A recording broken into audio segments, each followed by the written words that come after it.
다음 기사 좀 보겠습니다. 재난지원금 얘기인데요. 경기도 차원의 도민 전체에게 재난지원금을 지급한다, 검토한다. 뭐 이런 얘기가 나오기 시작했습니다. 이재명 도민 상위 12%에도 재난지원금 검토. 자, 그러면 12%라는 숫자가 나온 거 아시죠? 정부에서는 소득 하위 88%만 재난지원금을 주겠다고 결정했습니다. 그러면 거기서 빠진 상위 12%가 여기에 해당되는 건데 거길 챙겨주겠다는 거예요. 88%만 주는 정부 선별 지급을 비판했다. 고소득자 배제는 헌법 정신 어긋나. 그러니까 정부하고 약간 다른 입장인 거죠. 아직 뭐 확정된 건 아니고 검토해 보겠다 이런 얘기 정도가 나왔어요, 지금요. 자, 그럼요. 이와 관련된 이재명 지사의 이야기 들어보겠습니다. 민주당 지도부 역시 전 국민 공평한 보편 지급을 당론으로 추진했는데 또 야당이 합의까지 했다가 일방적으로 파기하는 등으로 발목을 잡았고 또 기재부, 이 경제 관료 집단들이 끝까지 반대를 하는 바람에 불가피하게 이제 88%라고 하는 희한한 타협에 이른 것 같습니다. 경기도 시장 군수님들께서 나머지 12%에 대해서도 전원 지급하는 것이 어떻겠냐는 제안을 해주셨고 경기도가 더 많은 부담을 해서라도 전 국민 지급을 하는 쪽으로 지금 검토하고 있다 이 말씀 드리겠습니다. 자, 다음 기사는요. 약간 반발하는 목소리를 좀 다루고 있어요. 자, 역시 이재명 경기도민 100% 지원금에 이낙연 측 김두관 뭐 강력 반발 이렇게 돼 있는데 여기 보시면 역시 같은 내용 소개돼 있는데 여기 김두관 경선 공정성 해친다 비판. 그러니까 지금 경선 때인데 뭐 이런 거 그러니까 이른바 선심성 아닙니까? 뭐 이런 얘기예요. 그리고 국민의힘에선 현금 살포 포퓰리즘이다. 이렇게 또 반발하고 있습니다. 여기 보면 뭐 이낙연 후보 측 다른 곳과 형평성 우려 지적을 하긴 하지만 약간 좀 조심스럽게 지적한 거죠. 형평성 문제 있지 않겠습니까? 뭐 이 정도 취지예요. 이 내용 좀 다뤄보겠습니다. 신경민 전 의원께서는 지금 이낙연 후보 캠프에 계시니까 그쪽 캠프 입장을 좀 설명해 주실 것 같아요. 이 이재명 지사의 경기 도민, 전 도민 재난지원금, 그러니까 상위 12%를 포함된 거예요. 거기까지 지급하겠다는 건데 이거에 대해서 이낙연 후보 캠프 측 의견은 뭡니까? 어떤 입장을 갖고 계세요? 좀 납득할 수가 없죠. 토론 과정에서도 여러 번 이 얘기가 나왔는데요. 예.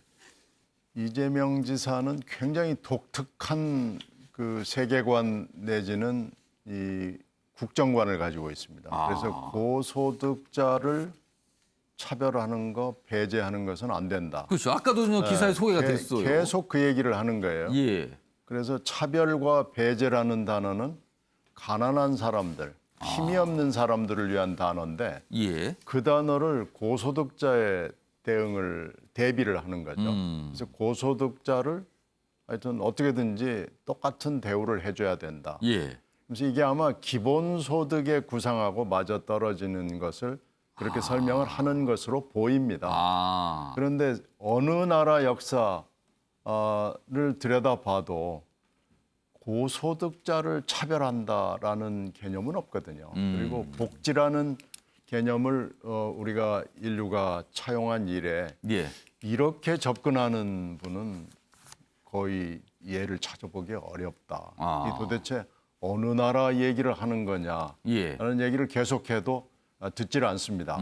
더구나 또 하나는 지난번에도 경기도민에게 일반적으로 10만 원씩을 지급한 적이 있는데 예. 이게 경기도 재정에 큰 주름살을 주고 있습니다. 이게 계속해서 10년 가까이 이 예산에 주름살을 주고 부담을 주고 이걸 후임 도지사가 풀어가야 될 큰 숙제 중에 하나로 등장을 했거든요. 예. 지금 이 똑같은 일을 지금 하고 있는 거거든요. 예. 정부가 정한 88% 지급에도 지금 비판이 많이 있는데요.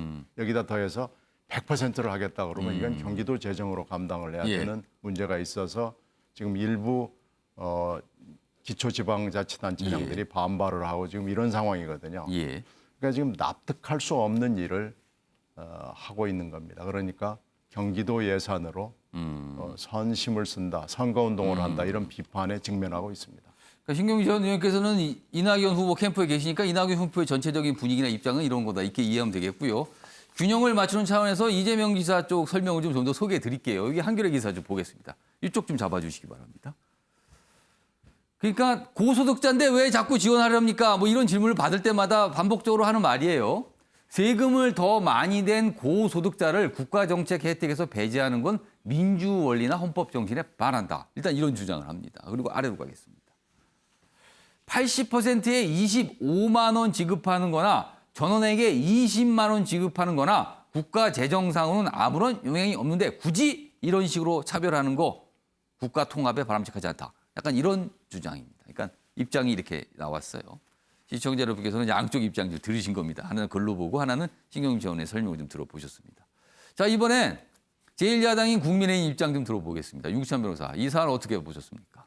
근데 이재명 지사가 명시적으로 말씀 안 하고 계시지만 지금 저렇게 세금 더 많이 낸 고소득자를 혜택에서 배제하는 것이 민주원리나 헌법 정신에 어긋난다. 예. 근데 사실 우리 헌법에 보면 사회보장하고 사회복지 증진해야 된다 이렇게 노력하고 있거든요. 예. 근데 이 복지라는 것이 이재명 지사가 말하는 기본소득을 제외한다 그러면 돈을 좀 많이 버시는 분들한테 세금을 좀 많이 걷어가지고 형편이 어려운 분들께 같이 이렇게 나눠주는 게 복지의 기본인데 만약에 국가관을 저런 국가관이라 그러면 사실 국가의 역할이라는 게 의문시되는 것이고 고소득자 입장에서 보면 국가정책의 혜택이라는 것이 꼭 현금을 돌려받는 것 이외에도 많이 있어요. 뭐 예. 국방도 있고 그다음에 뭐 사회 간접시설도 있고 여러 가지 형태로 받는 것이거든요. 근데 마치 저렇게 복지 정책에 있어서 현금을 덜 주는 것을 국가의 역할을 그러니까 국가가 고소득자 차별한다는 식의 시각이 이건 보수적 측면에서도 받아들이기 어려운 주장이에요.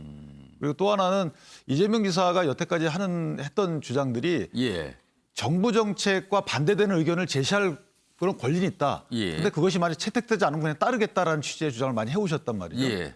근데 지금은 그게 아니잖아요. 예를 들면 국가에서 통일성 있게 어떤 복지 정책을 펴는 것인데 그중에서도 온누리 상품과 같은 그런 대금으로 지방에다 5조 원을 또 예산에 편성했단 말이죠.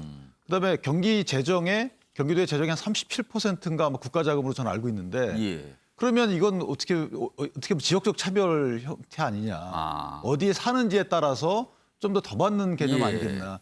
이런 여러 가지 문제가 제기돼서 저는 선거 국면에서 이런 뭐 불평등, 불공정 이런 문제를 떠나서 예. 국가의 정책을 펴는 그런 관점에서 보더라도 저것은 조금 이해하기 어렵다라는 생각이 돼요. 그러니까 이 사안 관해서는 지금 뭐 야당에서도 약간 이 비판을 받고 있고 당 내에서도 다른 경선 후보들도 역시 이제 지적을 하고 있고 약간 이런 상황을 좀 가고 있습니다. 이 기사가 이제 주말 동안에 좀 주목을 받았어요. 여당과 관련된 기사 뭐 하나 더 있는데요. 뭐 짧게 이어가 보겠습니다. 이른바 이게 여기는 소판, 닭판 그랬는데 어떤 기사는 또 소칼, 닭칼 뭐 이렇게 표현하죠. 주말 동안에 이게 과연 무슨 소린가 뭐 여러 많은 분들이 생각하실 수도 있어요.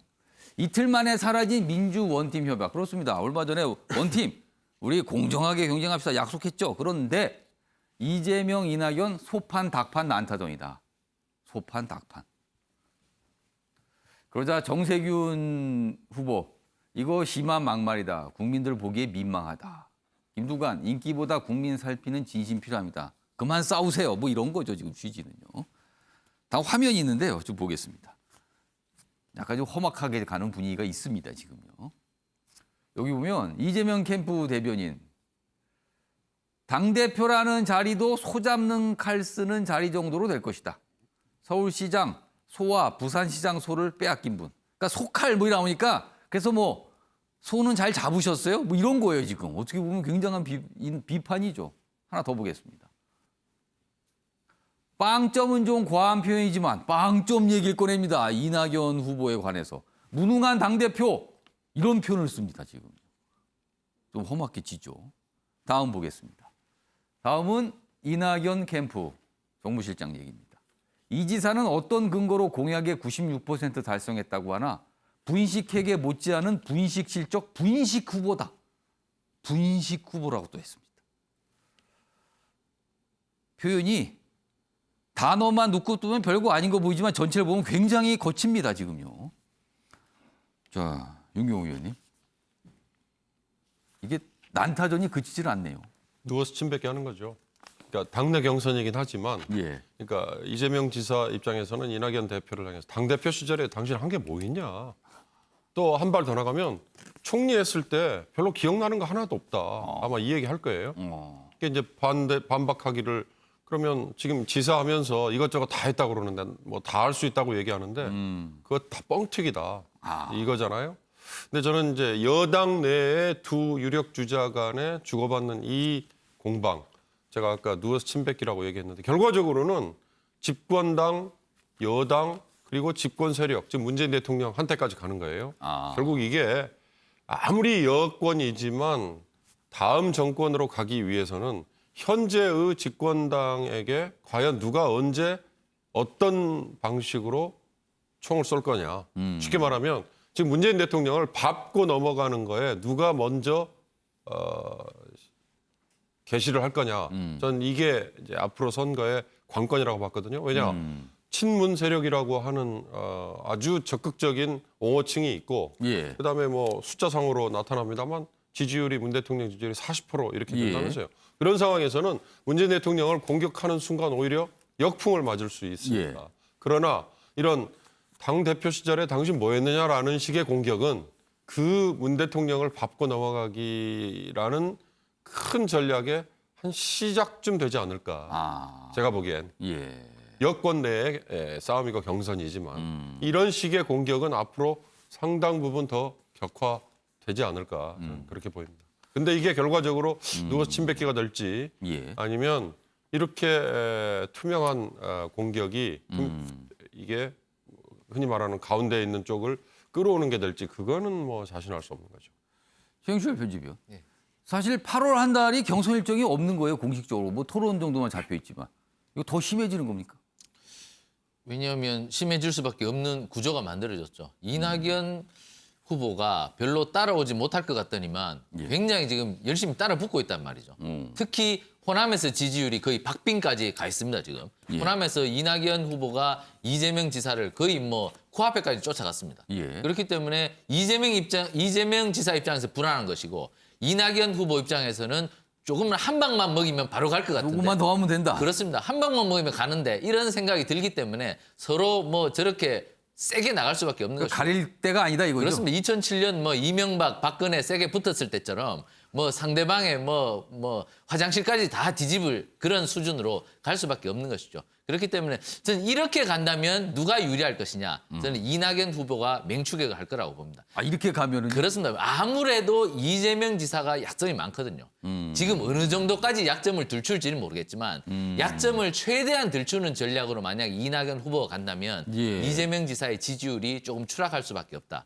그렇기 때문에 경선이 좀 더 박빙으로 따라붙고 치열해질 수밖에 없는데 그러나 나중에 한 명의 후보가 결정되면 결국에는 한 팀으로 모일 수밖에 없다. 지금 경선이 이렇게 뭐 열심히 하고 뭐 서로 욕을 하더라도 그렇기 때문에 어쨌든 경선은 치열할 것이다. 하지만 경선이 끝난 뒤에는 원팀으로 뭉칠 것이다. 그런데 지금 경선 과정에서 서로를 향한 공격을 한 지점들이 있잖아요. 그 내용들. 이 내용들이 본선에 가면은 상대 후보에게 쓰이는 거 아닙니까? 이 내용이? 그렇지만 이쪽에서도 또 상대 후보에게 공격할 것이 있기 때문에 그때부터는 진영이 완전히 결집을 해서 이번 대선은 아마 1대1 아마 치열한 1대1 구도로 갈 것 같은데 그렇기 때문에 이번 경선이 저렇게 치열하더라도 본선에까지 영향을 미칠 가능성은 적지 않을까 저는 이렇게 예측을 해봅니다. 그러니까 경선도 치열하고 본선도 치열하고 앞서서 봤던 그 벽화 보셨죠? 논란이 됐던. 그 벽화에 덧칠이 되면서 쓰여진 거 보면은 뭘 예고하는 듯도 합니다. 얼마나 난타전이 벌어질까를요, 지금.